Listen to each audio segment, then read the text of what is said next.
Welcome to another episode of the Gay Barchives Show, where we explore gay history one bar at a time.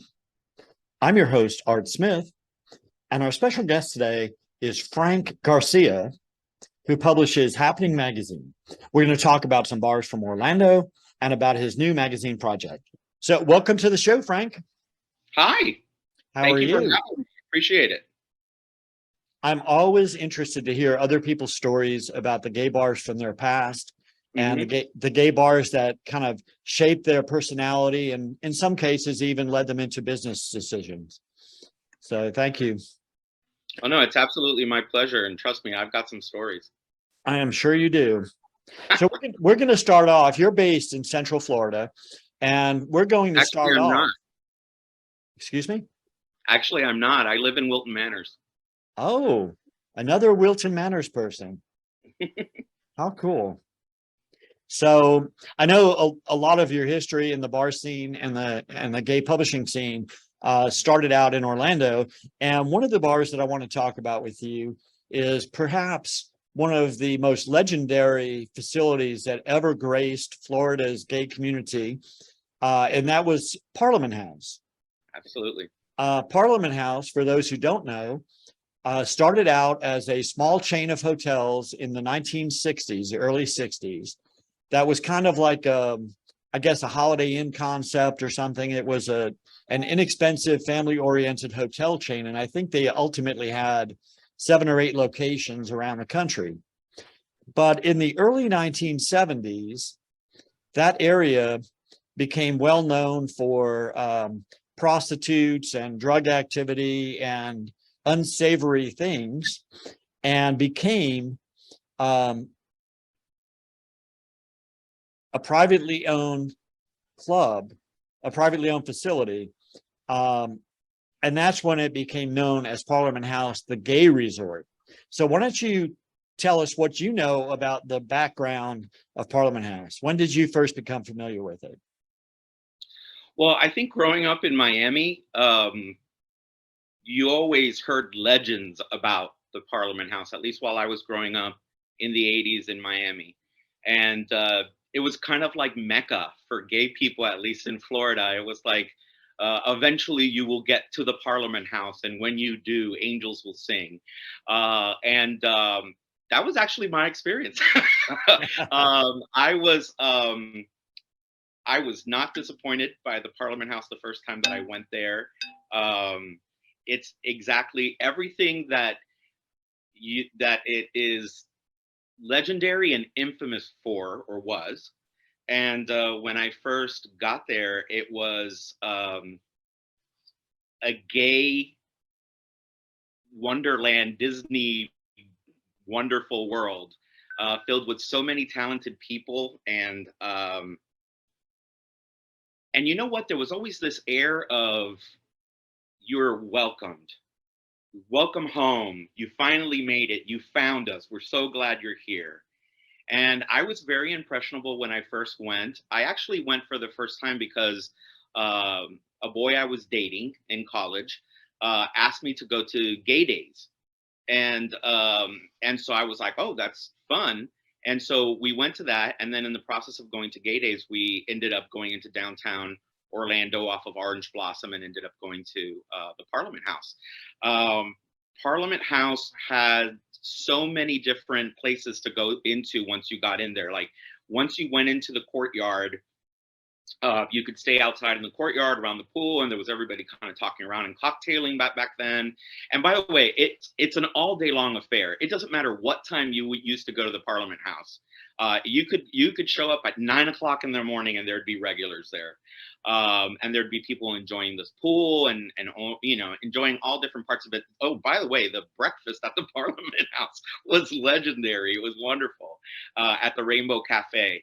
But you could go at any time during the day. And so I remember going for the first time with this guy, and he had been there before. He was a bit older than I was, and we went into the Footlight Theater to see the legendary. Oh God, I feel so bad for people that weren't able to experience Paul Wegman, Miss P. Um, one of the most incredible performers that I had ever had the ability or the pleasure to watch perform, and then later on call friend. Um, an amazing human, so talented. What time frame is this? Oh gosh, that would have had to have been 1991, 1992. So it was before, I believe, Don Granitstein and Susan Unger had purchased the place. I believe it was before that. I might be wrong, but I believe it was before that. Parliament House was first. The legend of the Parliament House is that it was owned by Michael Hodge, and that Michael Hodge wanted to give back to the community, and he wanted to turn it around and make it something from an, like you explained before, from an undesirable location to someplace that was amazing, that we could feel safe in and we could call home. And God, it gave birth to so many amazing entertainers throughout the year. And I mean, a lot of people considered the Parliament House, like once you got there, like you've made it, because you've made it to the Parliament House. A friend of mine, Chad, who mostly everybody knows as the most impressive Cher impersonator in the world. Chad told me that when he finally made it to the Parliament House, he knew that he had made it. And I know that that's a fact because I interviewed Chad Michaels quite a while back. It was one of the earlier interviews in the series. And one of the things he said to me is that when he was booked at the Parliament House, he knew he had made it. So Yeah. you're not just making this up. He actually No. documents that in his very own interview. Yeah. And I can relate to your time frame because the first time I experienced Parliament House, I was living in Atlanta and I was publishing a small gay magazine, nightlife magazine in Atlanta. And I came down on a 10-day road trip, exploring Florida's gay destinations for an article in the magazine. So we went from Daytona to Orlando to Tampa, St. Pete. And Wow. while we were in Orlando, excuse me? You ran the entire gamut. Right across the central part of the state. Yeah. And while we were in Orlando, we stayed at the Parliament House. They hosted us there for a few days and we got to experience it. It was in the late 80s. I think it was 89. And at the time, I was driving a classic 1975 Caprice Classic convertible that was triple white. I had the top down. It was sparkling clean with the wire wheel covers reflecting the sunlight as we pulled into the parking lot. And before we could get our bags and get out of the car, there must have been 10 people down on the sidewalk near us to say, hey, welcome, blah, blah, blah. And of course, the cruising was very heavy at that time frame. Balcony bingo, I think they used to call it. Yeah, it was called that and much worse. We, oh God, I don't even know if I should say this, but my friends we used to call it the petting zoo. It was always fun. I mean, at that age, I was still very reluctant. I hadn't really come into my own. So I was always very scared to do, growing up in the 80s, you were very aware about, trying not to be promiscuous, I guess, if I'm going to be just completely honest. Growing up in the 80s, you were a little bit more conservative.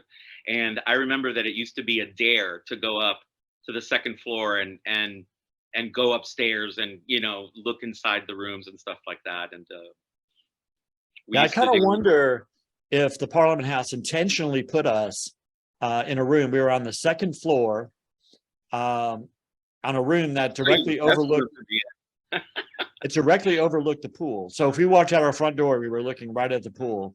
And you're right. By the time we got our bags in the room, we could already see people pressing their noses up against the glass to see what was, going on. And we hadn't even put our bags down yet. So now I will say something. When Don and Susan, now obviously the part of the allure of the Parliament House was that type of freedom. But when Don and Susan took it over, they really went ahead and did an amazing job of making it a concerted effort to taking it from being at place that had kind of that swarthy kind of um, feel to it, to really making it a place that you could take your mom to, and a lot of people did. A lot of people later on, during the lifetime of the Parliament House, especially towards the end of it, families would go during the day and see different events at the drag show and things like that. It became very family friendly. I know that that's not sexy to hear, but Don and Susan really made it, something for everybody. Well, I think part of the thing too was, from what I've learned about the Parliament House over the years, is that when Bill and Mike owned it prior to Don and Susan, Hmm. the general sentiment was that it's best to stay hidden. Let's not draw too much attention to ourselves. Let's not try to lure in the general public. Let's keep it our little secret. And because of the changing times and the fact that gay bars were becoming somewhat more acceptable after the disco era, and we were starting to see an influx of more liberals, straight people coming to them, and the fact, of course, that Don and Susan had taken the reins, that is when it started to change. And yes, they did have some more family friendly environment during the day and even at night. I remember, um, I think it was around 2002 or so. I was there with my boyfriend. We went to meet a good friend of mine from Austin, Texas, who was there with his family celebrating a family wedding in Orlando. Hmm. And my friend and his boyfriend and his father and mother all wanted to go to the Parliament House that night. And we spent the night at the Parliament House, enjoying the shows and the entertainment and the drinks and the Well, I will tell milkshakes. you, the entertainment there was legendary. I mean, I've traveled all around the world and I've seen entertainment locations all around the world. That golden era of the Parliament House, I think, which primarily started with Michael, but really, really came into his own with Don and Susan. Don and Susan were all about making this place a mecca, an amazing, amazing location for all huge entertainers to want to go to. I saw and met Cyndi Lauper there. I saw Belinda Carlisle. I saw Bananarama, Rick Astley. Um, Pete Burns from Dead or Alive, which was a fascinating story. Um, God, so many incredible people, and then we had the hometown people as well, and then of course the slew of people that ended up to becoming, um, entertainers, huge entertainers now through RuPaul's Drag Races. They all started through the Parliament House. So Ginger Minge, Detox, Roxy Andrews, all of these individuals, they're the big time for them at that point before RuPaul's Drag Races was making the stage at the Footlight Theater. Absolutely.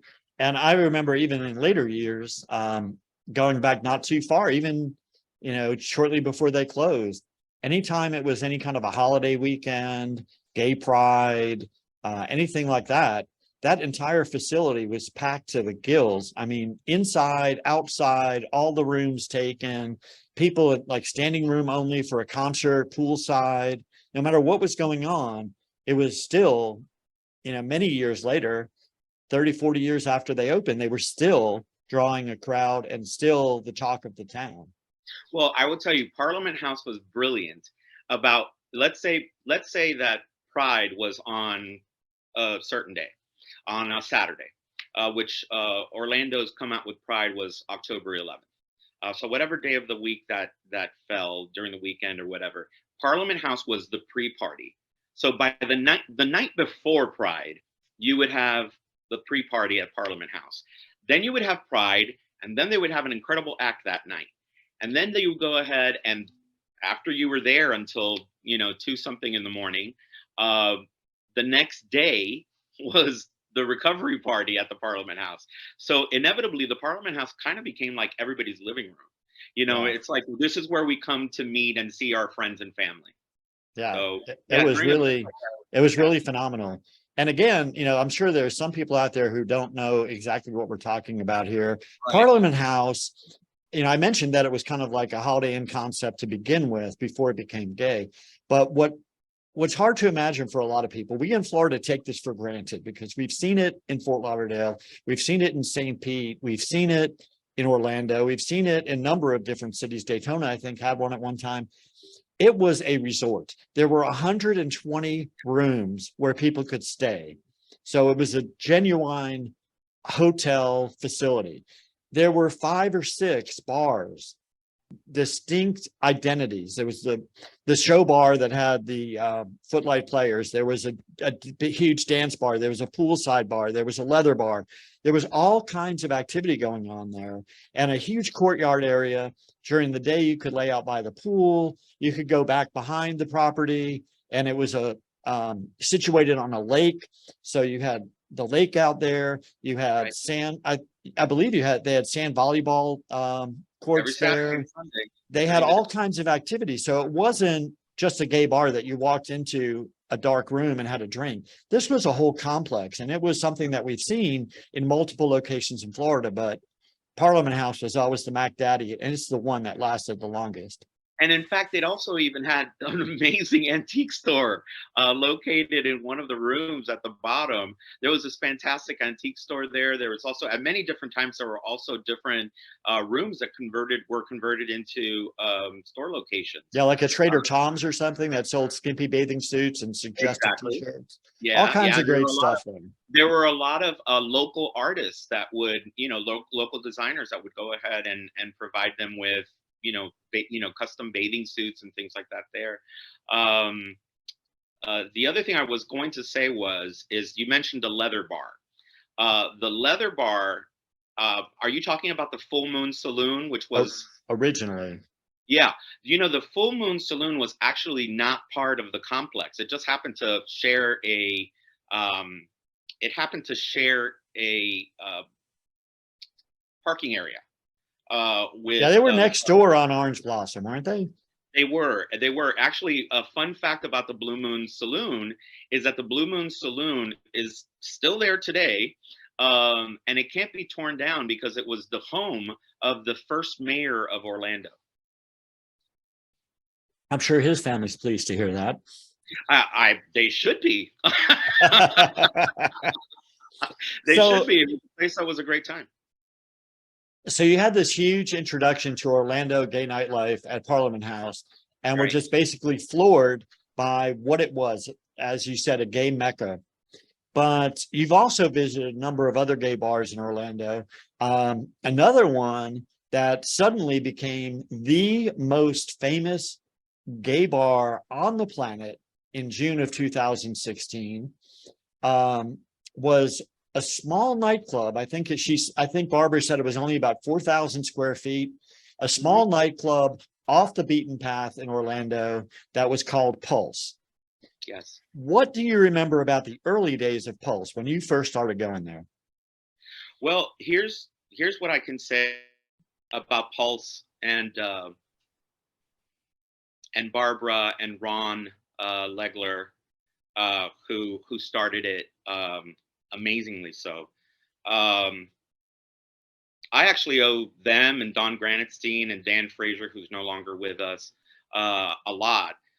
Because had it not been for their support, my publication, my original publication, would not have happened. It actually was because of them that I started that business, because I was actually working in advertising for myself, but not specifically for the LGBTQ market.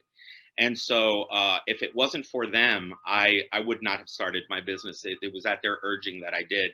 And so I'll be forever grateful to them. The first days of Pulse, oh my gosh, it was at that time, it's exactly what I get chills right now, actually. At that time, it was exactly what the gay community wanted and needed.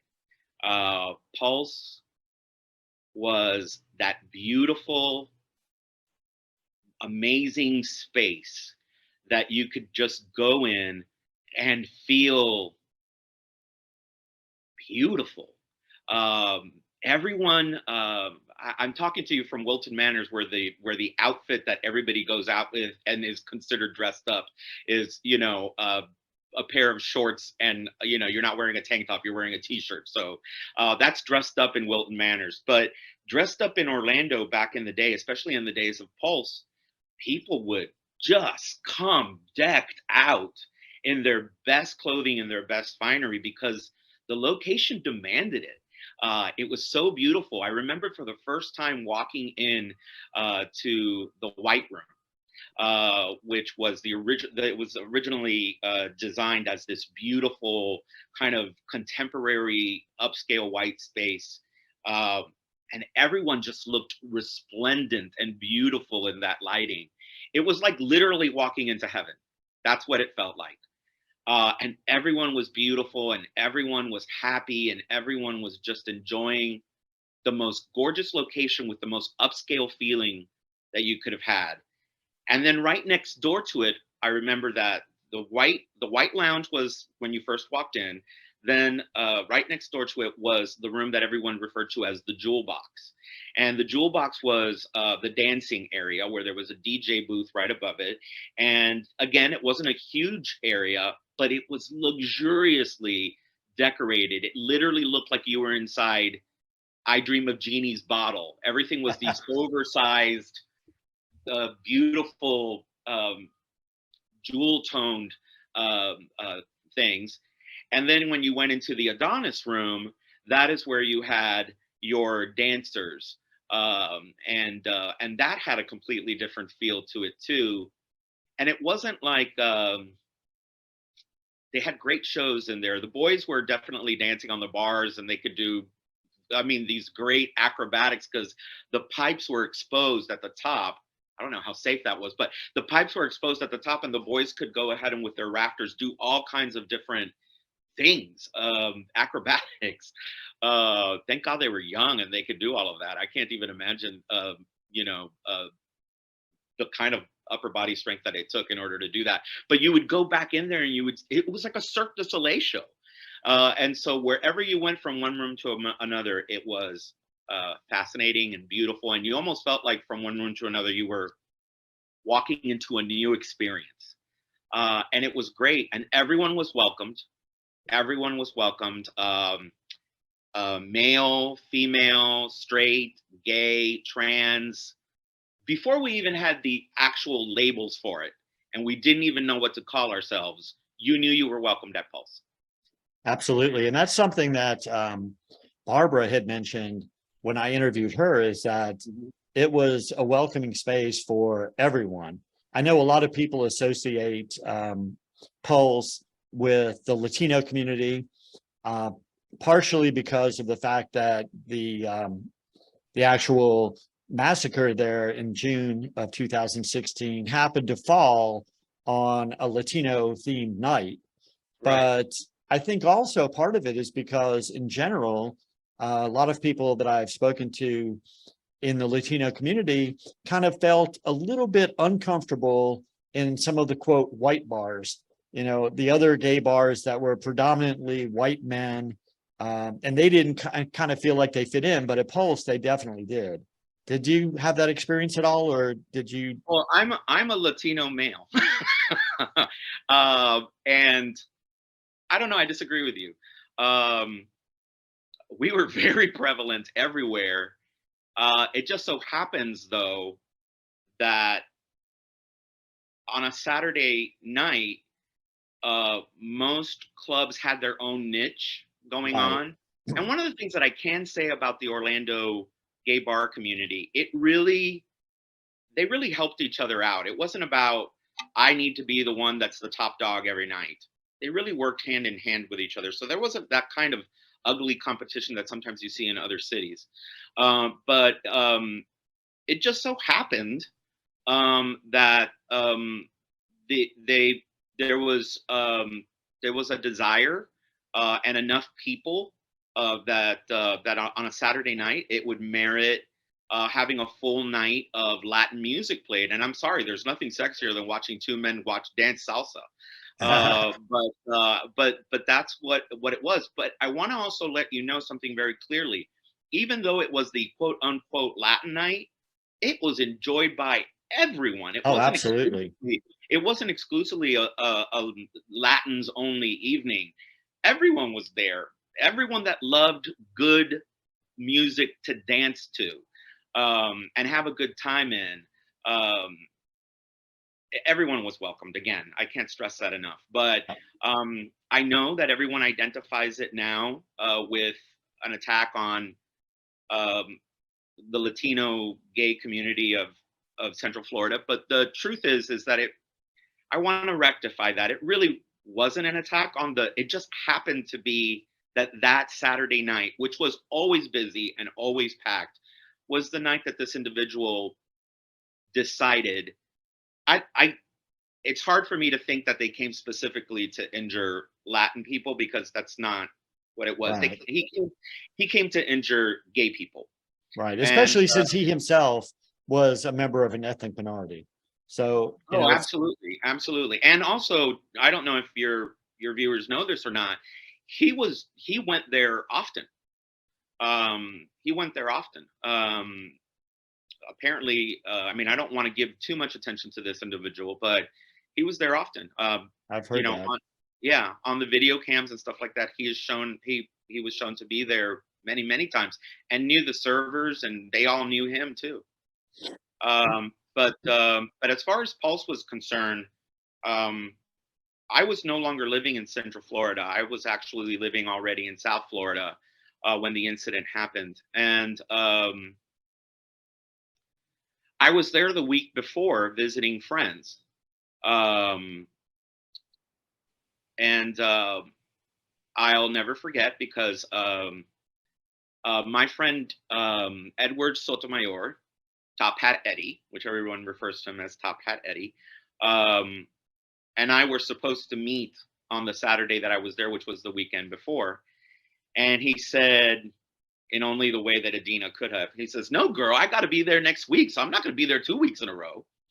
And so I tried to persuade him and his boyfriend at the time, Luis, to come and see me because I wasn't going to be there the following week. I was going back home to South Florida, and he was like, "No, we'll see you in Wilton Manors. We'll go down and see you in Wilton Manors." And he was there that night, and so on the night of the incident, the first name that was released was Eddie's, and so everyone was blowing up my phone at 3 o'clock in the morning because they didn't know where I was, so they were wanting me to check in.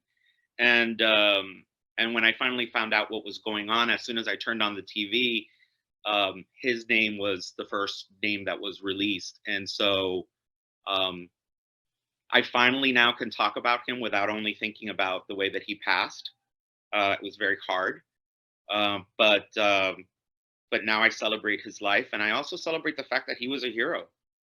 Yeah, Because and one of a the lot of reasons. people a lot of people don't realize I live in Central Florida. I live in Tampa, which is only maybe an hour away from where Pulse was.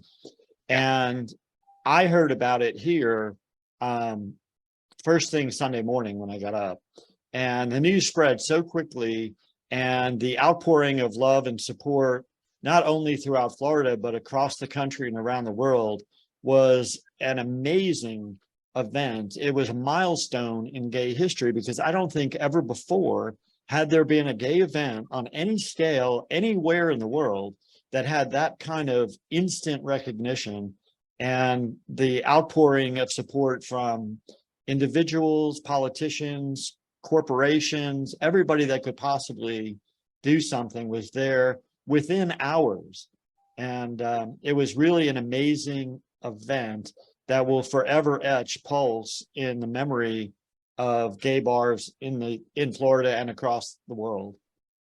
But I hope that we don't do Pulse and the people that loved Pulse and the people that um, passed there a disservice by only remembering the the tragic event that happened there.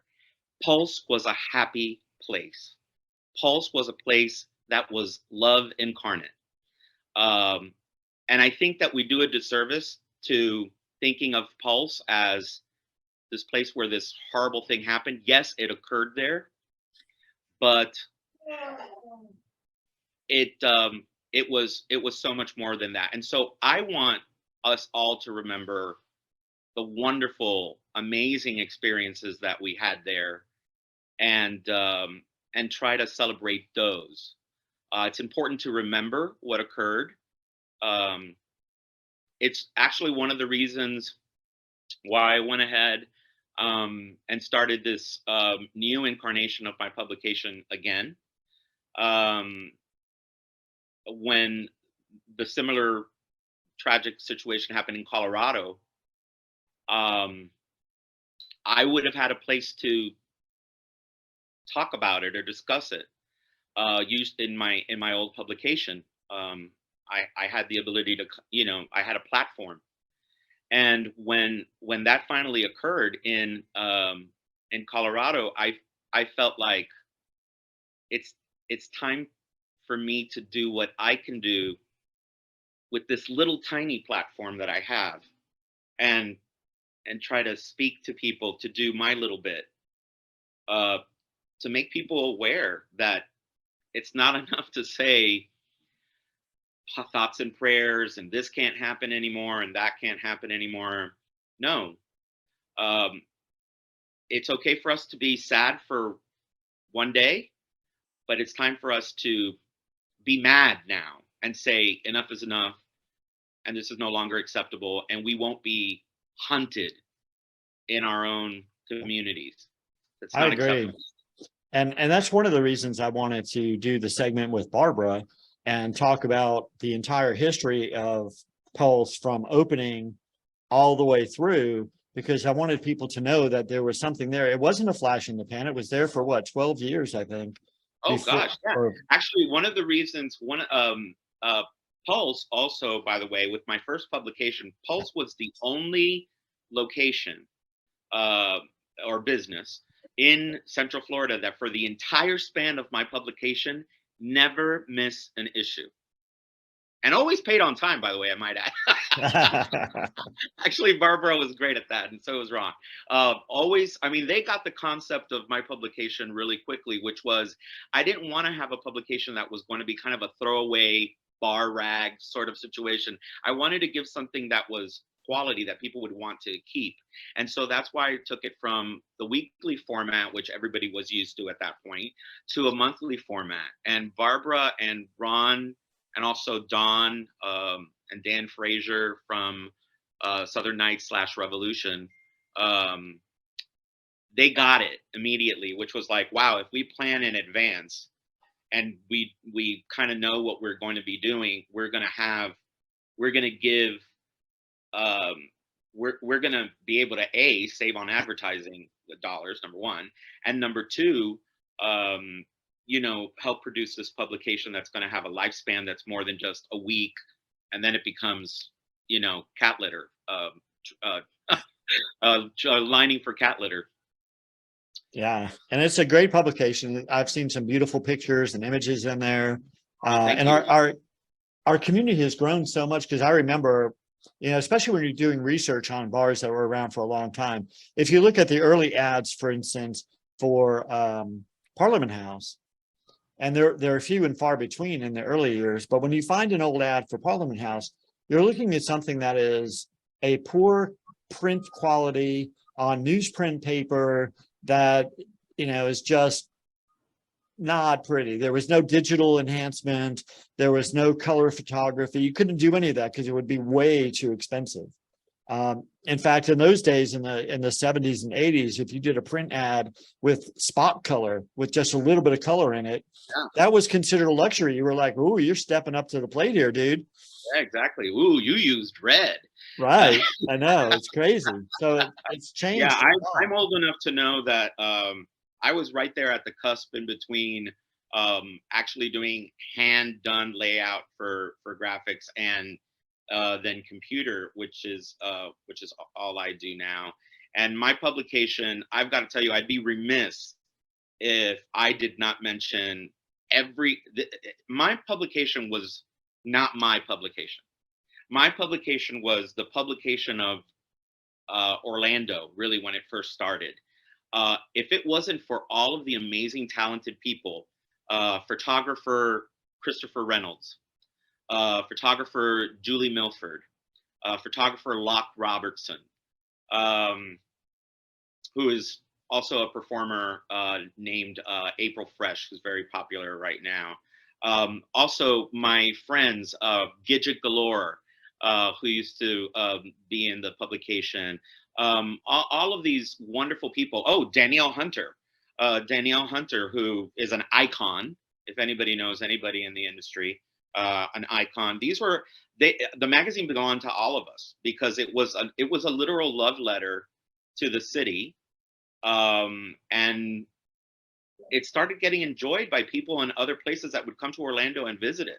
And so they would take it home, and then afterwards they would start seeing it online. And actually, oddly enough, they would subscribe to it. And I remember actually people around the world, they would literally pay for this free magazine for me to go ahead and send it to them, to England, to Brazil, to Australia, to people that would come visit Central Florida for a myriad of reasons, whether it was Disney or whatever.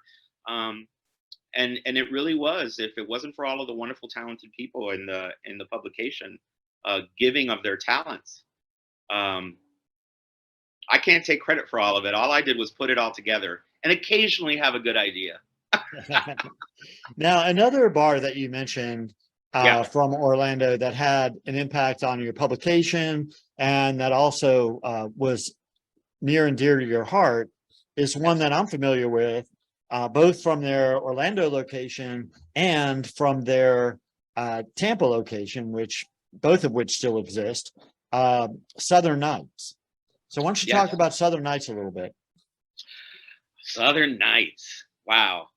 Gosh. The funny thing is that I'm going back in my own head to all of these experiences. Like, first time at Southern Nights, I remember it was a college night that I went to. And I remember that I was only in my early 20s. I might have been maybe 24, 25. And yet I felt over the hill.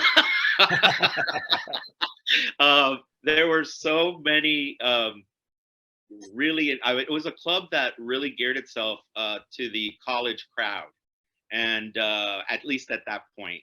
And they had another amazing show in the Footlight Theater. I'm sorry, Footlight Theater. No. Oh God, what was it called before? I remember that afterwards, when Southern Nights transformed into Revolution for a while, the theater was then redubbed the Majestic. But I don't remember what the theater was called when Southern Nights, when it was Southern Nights when I first visited it. But the hostess there was Carmela Marcela Garcia. Oh my! And she was, oh my gosh, one of the funniest individuals and most talented individuals I ever again had the pleasure of seeing perform, and then later become friends. Uh, um, Carmela also is now passed, and I miss her so much because there were some wonderful times that we had together. But um, Southern Nights, God, I can't do anything but just laugh and think of all the dirty things that happened there. Uh, it was fun. There was a back, like kind of garden area that was really fun to go to, and there was always different music playing back there, and it was a nice area to like chat. The dance floor was always hot.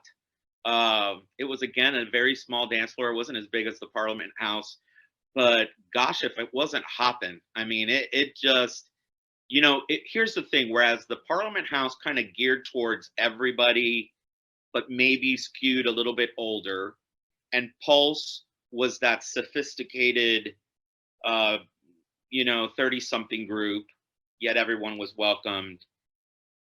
Southern Nights was the cutting edge. What's hot? What's next? In 3 months, what are you going to see at other places? That's what's happening right now at Southern Nights. And so you always had up and coming people. I saw amazing performances there from people that later on became huge stars, but saw them first perform at Southern Nights. a case in point, RuPaul. I had known RuPaul in Atlanta, who used to perform at a club called Backstreets. I think it was Backstreets. Now, when I first saw RuPaul performing in Atlanta, it was a club that was owned by the owners of Backstreet, but it was called Weekends, and it was on Peachtree Street at 10th. It was a little narrow, dark bar, and RuPaul used to come in there, all 7 feet of his fabulous self, in go-go shorts, little Daisy Dukes, and a cut-off tank top, and dance as a boy on a 3-foot wooden cube, like a riser, with handmade poster board signs stapled to the telephone pole saying, "Hey, RuPaul's going to be performing at Weekends at 2 a.m." Which he probably spent all night drawing himself and photocopying it. And photocopying it. Yeah, that, I mean, Ru, no grass grows under Ru's feet ever. Not back then, and definitely not now.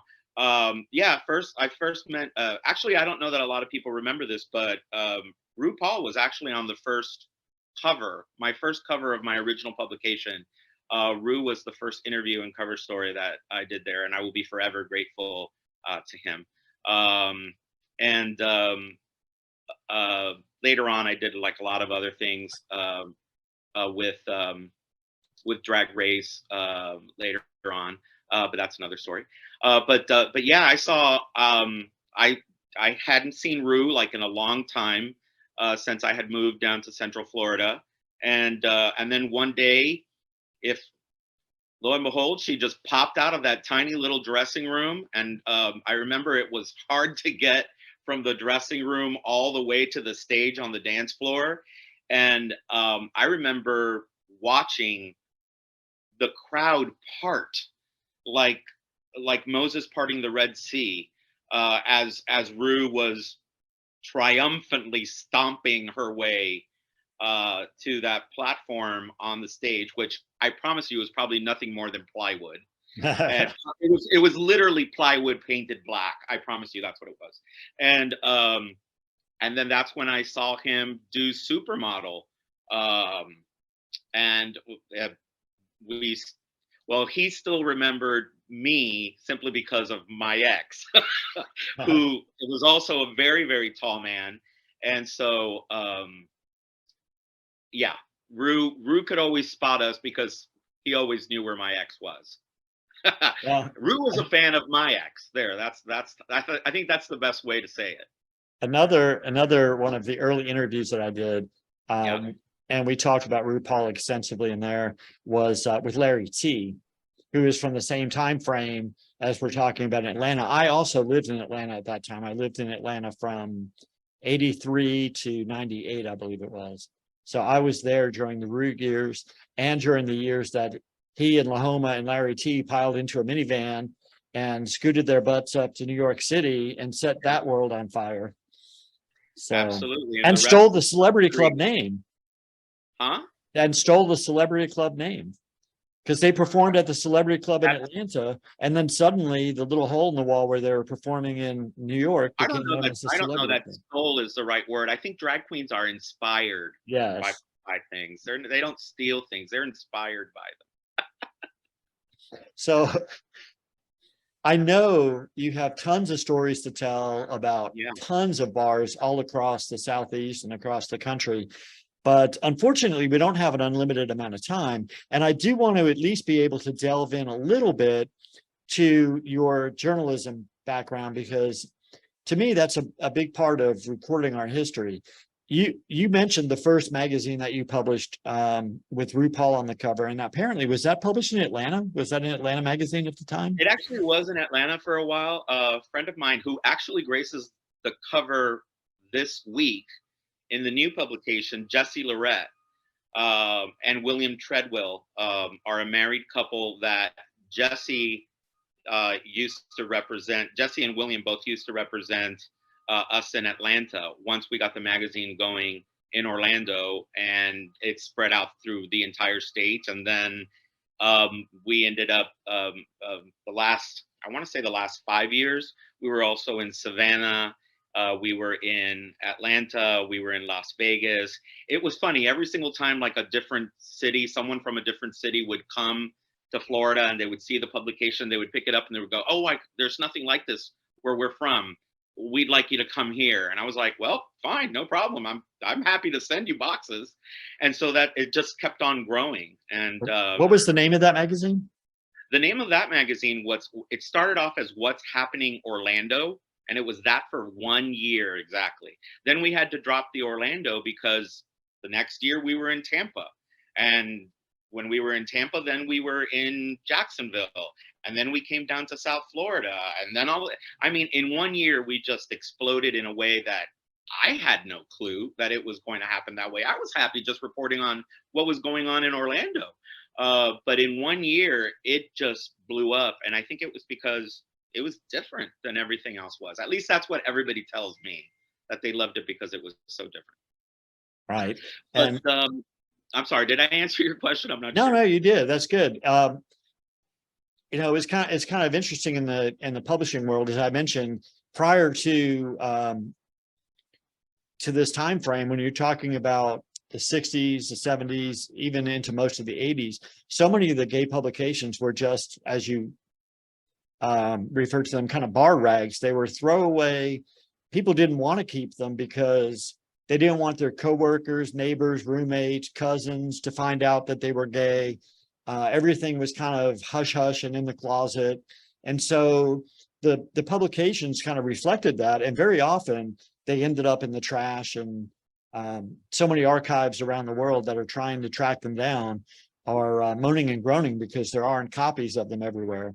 But that was the nature of the beast. But with you tried to be a little bit more, have a little more longevity and be a little bit more of an artistic publication than just to be a bunch of spot color bar ads and some gossip about, what drag queen left her car in the Crystal parking lot overnight or something. Right. My vision from the beginning was to be a local magazine that had a national flavor to it. Honestly, I know this is presumptuous, but I looked at magazines like Playboy and Esquire, and I was like, I want to have great articles in there about what's going on right now that anybody could pick up anywhere and be connected to. I want to. We also had like short stories. We had a wonderful writer named Kieran Kelly, and they went ahead and provided us with these wonderful stories that people would read episodically every month. There'd be a new chapter that would come into it, and then there would be photography essays that would be 4 or 5 pages long, where I would let people run nuts with their concepts on a different theme. So the photography for the magazine was always fresh, it was never canned. We were the first publication that ever put on a regular basis put drag queens, trans people, and lesbians, because they weren't being spoken to. And I wanted to speak to everybody in the community. I wanted everybody. In fact, we had all races, all ages. Everybody was reflected in there. Michael Wanzi was huge and instrumental in writing an amazing article every month for the magazine that spoke to an older theater audience, and just it was a nice mix. It represented everybody. It was a nice mix, and it was a fun read. And gratefully, a lot of people collected it, which was never my expectation. Like, I never thought people would keep it. In fact, sometimes it shows up on eBay, which astounds me, where people are selling their collection of the magazine. And also the posters. We used to do these special posters for Gay Days, and the idea behind those posters is that the original idea was behind that we would make these amazing images, and people would put them up on their doors at the host hotel so that everybody would know what the gay rooms were. Well, they became extremely collectible, and people would no longer just want one; they'd take 4 or 5, and they've become extremely collectible too. The first one is actually very near and dear to my heart, because the idea behind it was to take all the local celebrities in Orlando and dress them up as Disney characters. And in fact, some of the costumes that they have on are the actual Disney costumes, Wow. because these people were actually the characters at Disney.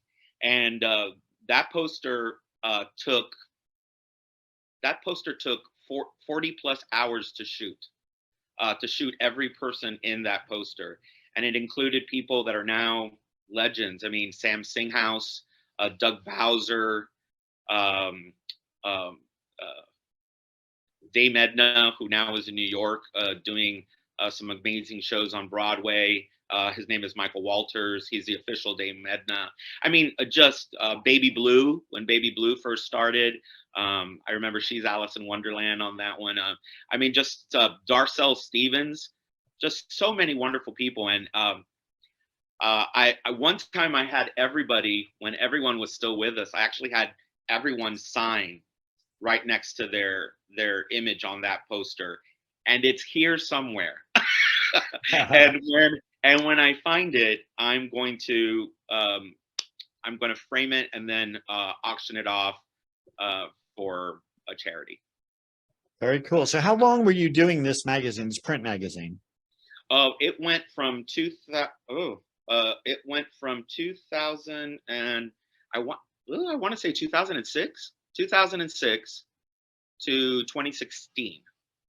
So 10 years. 10 years. Yeah. Yeah. And yeah, 10 years. I won't answer any more questions unless you ask me one. Go ahead. Now, I know that you mentioned briefly a little while ago that you were kind of inspired by the Club Q shooting in Colorado Springs to kind of reinvent your magazine concept. The new magazine, as I understand it, and I've seen several issues online, is it a completely digital magazine? It's completely digital. I did not want to come back into print, simply because I wanted to speak to a larger audience. And also print is no longer how we as a community or as a world really communicate anymore. And so it just didn't make sense to print it. Now, I do have it on a site where if you absolutely need a printed copy of it, the magazine is completely laid out in a high res format. So if you want to print it out and you want to have a one of a kind piece of the magazine, you can print it out every month and they will send it to you. But I just don't think it's I don't think it's an effective way anymore of communicating. Well, I agree with you. I agree with you. And you could easily, revive your poster concept and come up with a monthly or quarterly poster that had a cool graphic photographic image or graphic image with the web link on it, and people could go see the magazine, but that poster could stay up for 10 years and it would still be valid, as opposed to a magazine which you have to print every month or every week and then find a way to distribute them and recollect them if they don't get picked up. And it's a lot of headache. I've been there. I mean, the main point, honestly, and nothing against, listen, I love paper. There's something about opening up a magazine and having that wonderful smell of ink and the feel of paper. Paper and ink is in my blood. So no dissing to any of the publications that are out there that still print. I just personally had done it already. I did it extremely well, and it was time to move on to like bigger, better things. So another thing that I really enjoy right now, which I had no way of being able to have any kind of concept of before, was when you have a print publication like you had, you put it out there, you print 25,000 or 50,000, however many you're printing, and then when someone would say, well, how do I know this is working for me, or how do I know this is being read? The only thing I could say was, I don't know. They're all gone. I don't have to pick up anything when I go take the new one in, or there's very few left over, so I know it's out there and I know people are keeping it. And I go to my friends' houses and strangers' houses as well for parties or invitations or things like that. And they're there. So I know that. But now the fun part is that, and this is honestly the best part. I can now go on to the analytics of the publication and find out when it was opened up, how it was opened up, what pages they went to, when they stayed there the longest, what countries it's being opened up with. That is staggering. I mean, it's fascinating. And I find that now so cool because I get to, where I'm now communicating on a completely different level. And it makes the world feel bigger and smaller at the same time. Because yes, now we're communicating all around the world with my publication, but at the same time, which is bigger, obviously. But at the same time, now I feel so much more connected to everybody. So what is the goal with the new magazine is called Happening? No Yes, what? I dropped the what's because for years people would just say happening. And so I was like, why make it actually I wasn't the one that named it originally. The one that named it originally was Don Granitstein. We were all at a meeting and we had been belaboring the name. I mean, it was painful. And at one point Don Granitstein said, at the end of the day, the magazine just needs to say what's happening. And so I was so exhausted at that point. I really was so exhausted. I was like, being an advertising and marketing person, I was like, I don't care if it's called Paper. Well, actually, there is a magazine called Paper.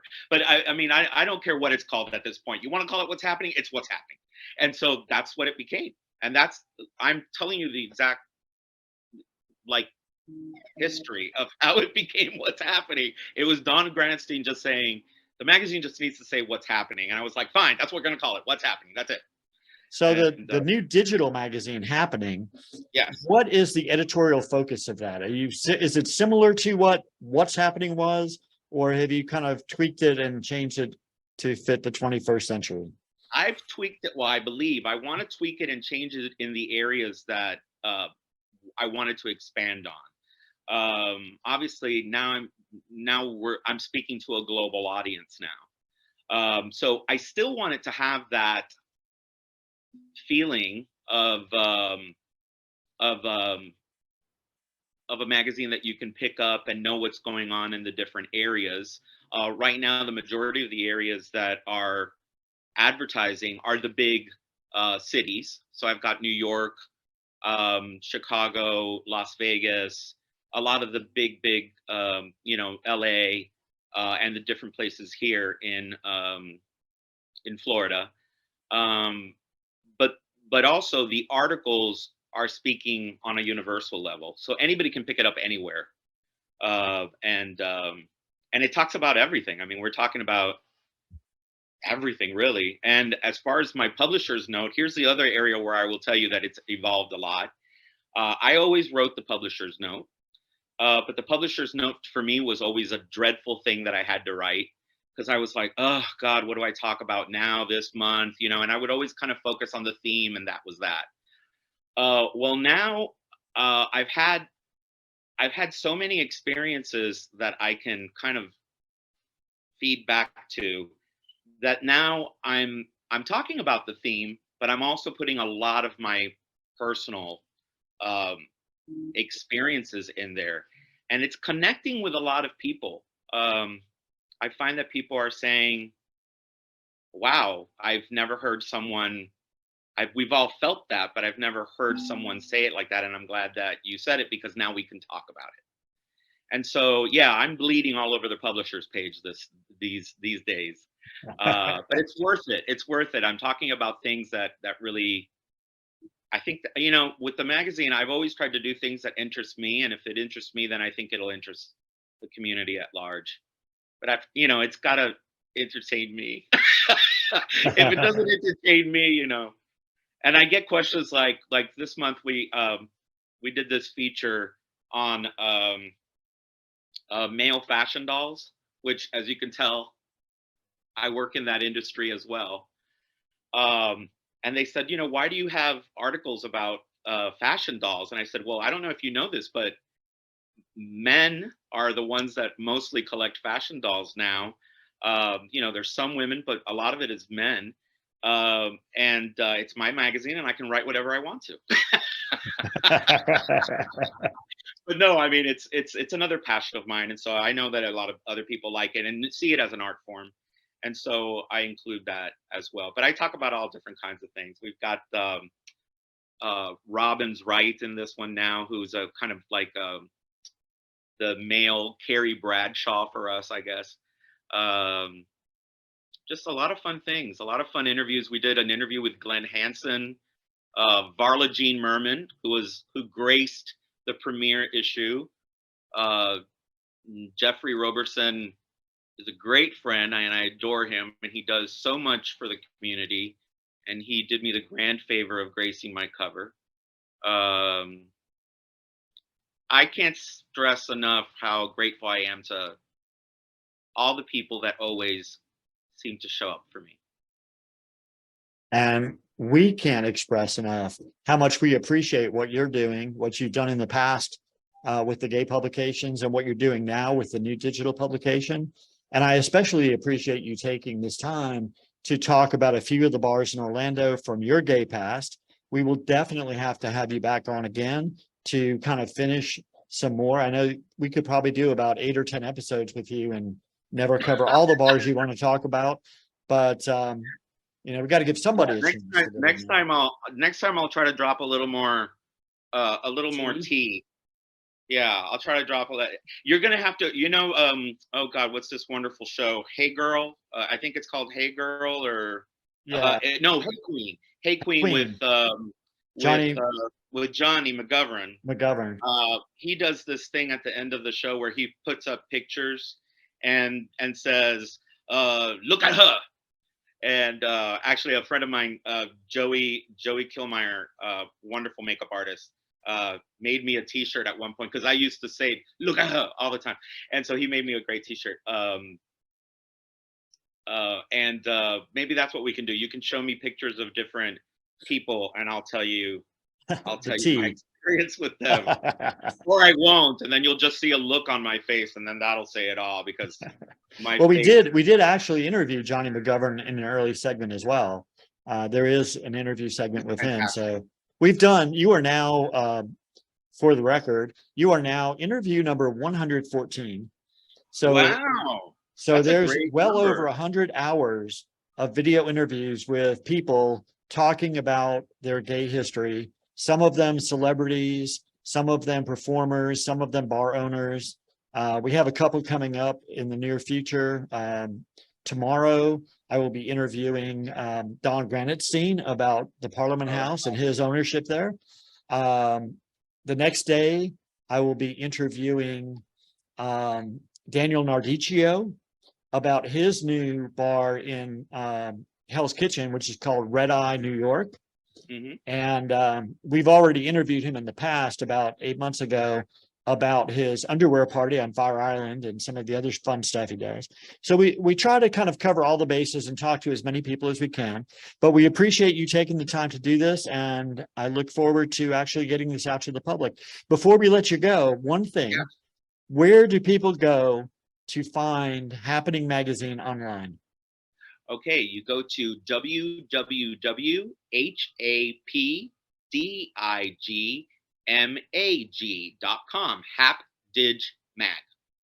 Very cool. And we'll put a slide with that on the end of the video, but I hope everybody enjoyed the interview, and we look forward to having you back. Thank you so much, Frank. I really enjoyed it. It was so much fun. Thank you for having me, and I can't wait for part 2. That concludes another episode of the GayBarchives Show. For more information about this episode, or to find more episodes, visit GayBarchives.com.